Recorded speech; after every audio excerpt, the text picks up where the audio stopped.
Iris, you are CEO of Apps for Good, an organisation whose vision it is to transform the way that technology is taught in schools. Now that's a pretty big vision. What would you say is wrong with the way that technology is being taught in school right now? I think there are two aspects to that. In the past few years, technology meant using existing technology. So students learned how to use PowerPoint, Excel, etc. That's currently being addressed.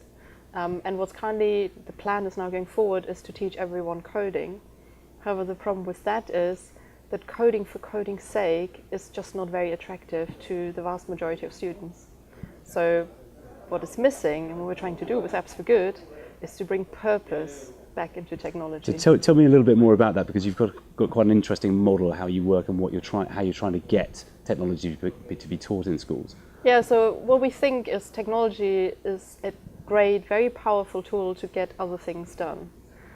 So what we ask young people to do is to pick a problem they're very passionate about, they see in their families, around themselves, in their communities, they want to see solved, and then to think through how they can create a product that addresses that problem. And you have a kind of competition at the end of each year to kind of assess what are the best ideas for apps. And yeah, so this year we had in total 6,000 students, 1,500 teams working on app ideas, and 400 teams submitted to the competition. And then we had 6 categories by different corporate partners like Thomson Reuters, SAP, Dell, Barclaycard, TalkTalk, and they wanted to see what young people have come up with around apps around information, money, communities. So we then also recognize that achievement. Great. As a woman who's made it in the tech industry, you are in a minority. In fact, based on our own surveys and research, only 1 in 10 people in the tech industry are women. What do you think, given the fact that you are also connected to the education sector as well, what do you think we need to do more of to encourage more women to enter the tech sector and progress in it?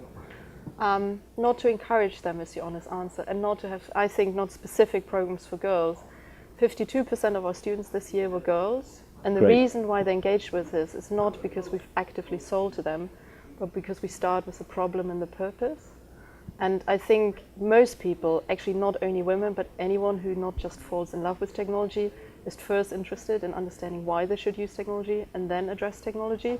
And the vast majority of girls are exactly that as well. So I think if you want to get more people generally and really democratize how people engage with technology, you should start with what people are passionate about and then figure out what technically you need to do, what programming language to learn, what IT solution to use. Iris, thank you very much.